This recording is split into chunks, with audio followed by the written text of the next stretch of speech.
Watanzania wenzangu, hebu tutafakari kwa pamoja maneno haya. Mawasiliano ya viongozi ya juu ya Tanzania, tuko na nyinyi, tunawasikia.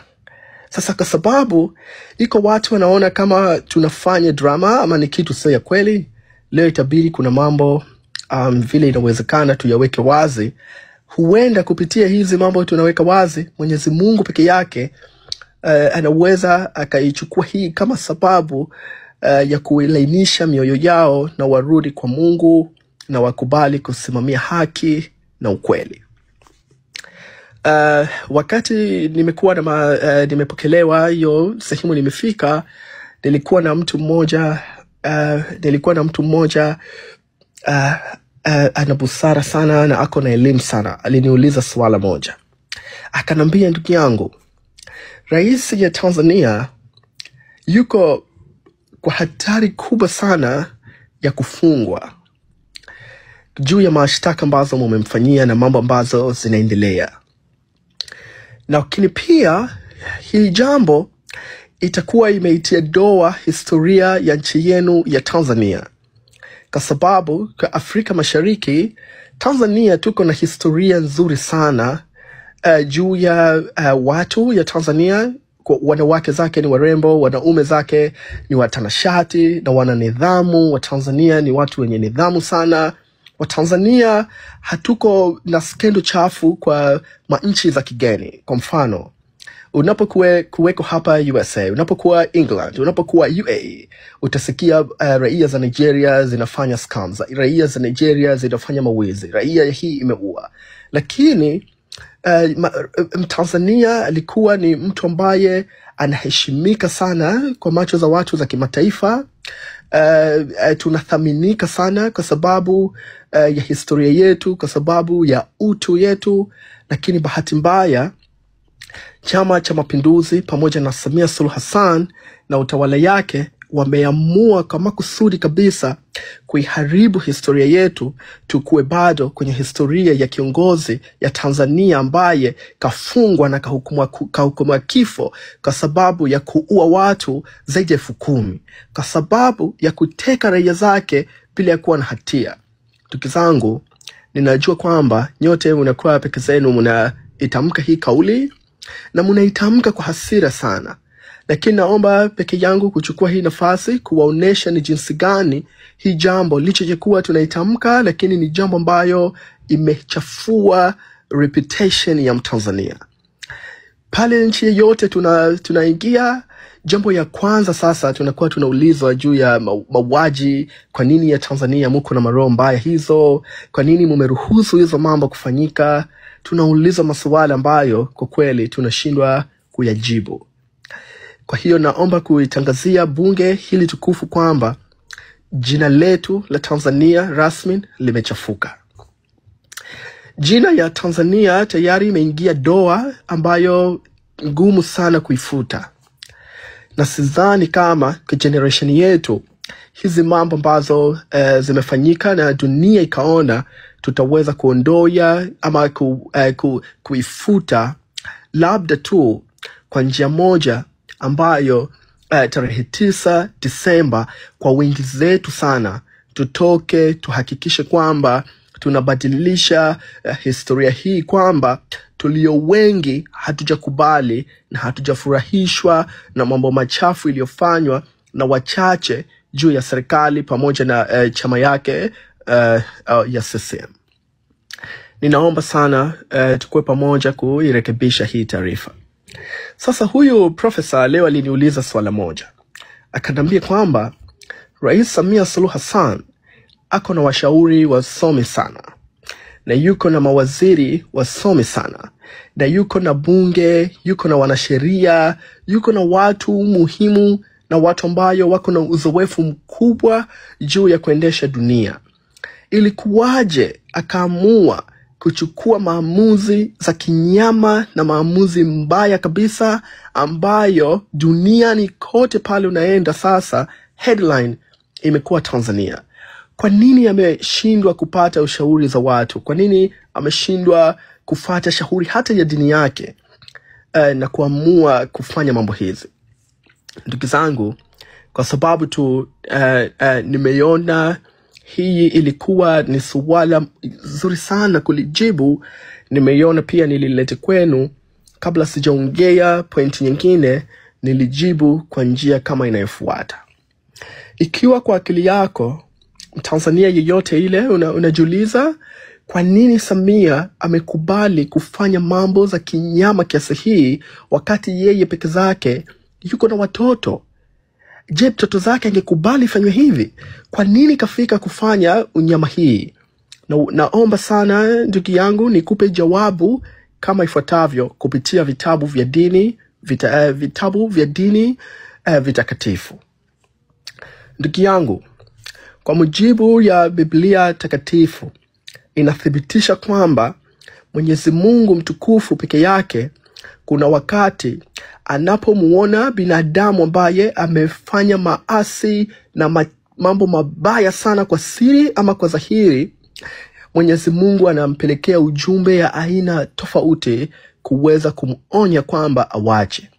Lakini pale tu Mwenyezi Mungu peke zake anapomuona mja yake ameamua kuwa hataki tena kusikiliza Mungu na kuendeleza mambo machafu, Mungu kuna jambo moja anafanya. Anakuwa anauharibu moyo wa yule mtu.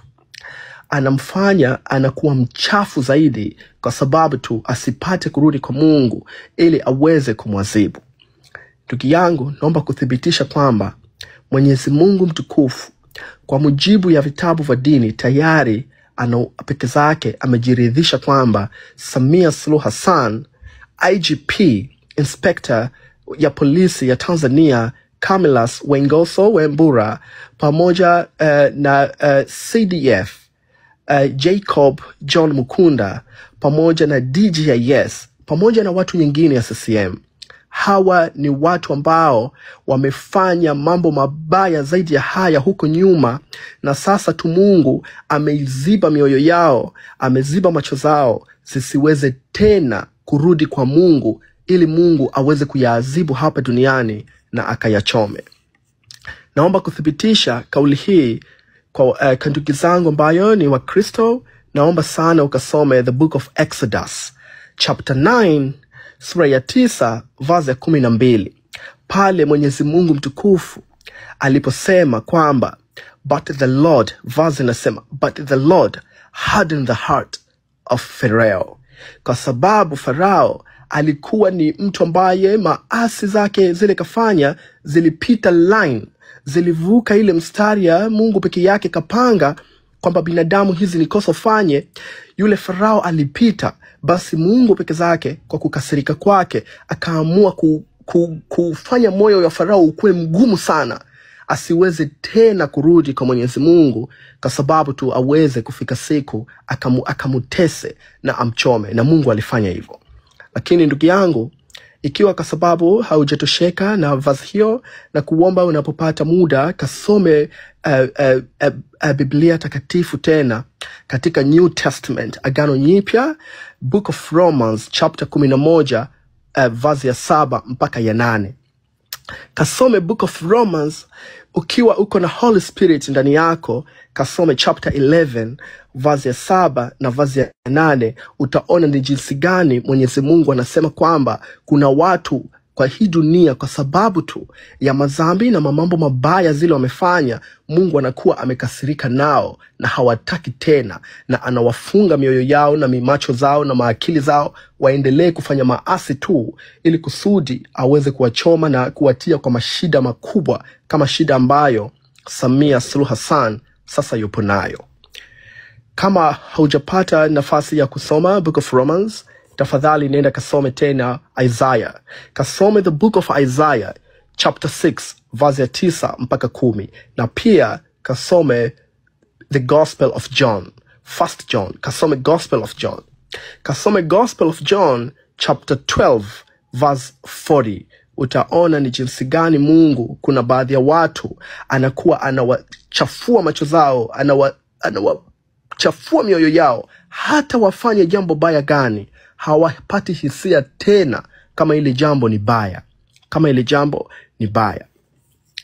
Sasa ndugu yangu, Kwa sababu pia ningependa kuwathibitishia ndugu zangu ambayo wanaamini juu ya Islam pamoja na Qur'ani tukufu kwamba hata katika Qur'ani tukufu hizi mambo zimetajwa. Ndugu yangu ambaye unaamini Qur'ani na unaamini kwamba Muhammad alikuwa ni mtume ya mwisho, tafadhali sana unapopata nafasi leo kasome suratul Baqara. Kasome suratul Baqara pale Mwenyezi Mungu anavyoeleza kwamba kuna watu kwa sababu tu ya maasi makubwa ile peke zake wamefanya kwa dunia, Mungu anaamua kuyaziba macho yao, anaamua kuziba masikio zao, na anaamua kuziba mioyo zao ili wasiweze tena kuona kama wanakosea, wasiweze tena kusikia hata tuambie nini, na mioyo zao hazitaweza tena kurudi. Hii verse utaikuta kwa suratul Baqara, suratul Baqara aya ya 7 kuja chini. Naomba mniruhusu nisome kama ifuatavyo. Baada ya a'udhu billahi minash shaitani rajim, Mwenyezi Mungu amesema kwamba khatama Allahu ala qulubihim wa ala sam'ihim wa ala absarihim ghishawatun wa lahum adhabun adhim. Maana yake Mwenyezi Mungu tayari kuna watu kwa sababu tu ya zile mambo mbaya wamefanya, na Mungu kwa kiwango ile aliyokasirika nayo anaamua kuyafunga mioyo zao. Maana yake moyo yake haihisi tena maumivu, kama Bwana Haji Omar Heri, kama Mama Samia Suluhu Hassan pamoja na wenzake. Ukiendelea tena kuja kwa vazi inofuata hapo, vazi 8 inaendelea tena, utakuta wa minan nasi man yaqulu amanna billahi wa bil yawmil akhir wa ma hum bimu'minin. Inaendelea mwisho yake sasa raha zaidi, kuna vazi ya 18 kwa suratul Baqara inasema hivi. Sikiliza kwa makini. Inasema hivi. Inasema summun bukmun umyun fahum la yurja'un.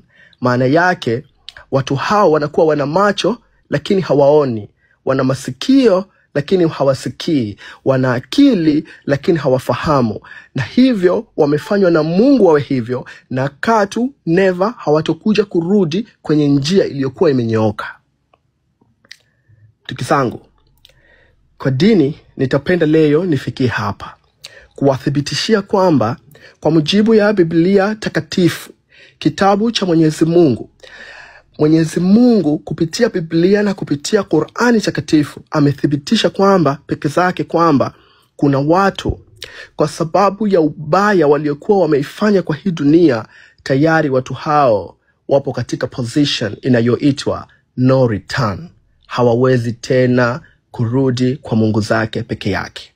Na ndio maana mimi ninaamini kwamba hawa watu hawatakiwi tena tuwape maneno mazuri, isipokuwa kilichobakia ni kuwa paralyze pamoja na kuwasukuma kwa mashtaka, wakashtakiwe na kila mtu alipwe kile kafanya, kwa sababu tu ya hukumu aliyeua ni kuliwa. Hili ni jambo peke zao wanalostahili.